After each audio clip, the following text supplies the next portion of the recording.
মাহমুদুর রহমান যে ধরনের ত্যাগ স্বীকার করছেন তা আর কেউ করে নাই, আপনারাও করেন নাই।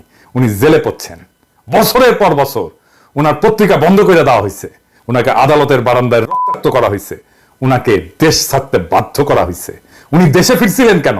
দেশে ফিরছিলেন মৃত্যু পথযাত্রী উনার মাকে দেখার জন্য, আর কোনো কারণ ছিল না। তাহলে আপনার ক্ষেত্রে জনমানুষের ইচ্ছা প্রযোজ্য, মাহমুদুর রহমানের ক্ষেত্রে ইচ্ছা প্রযোজ্য হবে না কেন? এই মামলার কোনো ভিত্তি আছে? মাহমুদুর রহমান এবং শফিক রেহমানকে রাজনৈতিক উদ্দেশ্যে ফ্যাসিবাদী সরকার মিথ্যা মামলায় জড়াইছিল, আর প্রফেসর ইউনূসের সরকার হাসিনা সরকারের দায়ের করা মিথ্যা মামলা খারিজ করার প্রতিশ্রুতি দিছিল, দেয় নাই? দিছিল। এই মামলা কেন খারিজ হইল না? মাহমুদুর রহমানের মামলা তো সেই প্রথম দিককার মামলাগুলোর মধ্যে থাকার কথা ছিল, যেগুলো বাতিল করা হবে। এটা করা হইল না কেন? এরা ছাড়াও মাহমুদুর রহমান শফিক রেহমানকে শেখ হাসিনার এই কুপুত্র, ওই যে কুত্তে নিয়ে বসে থাকে জয়, এর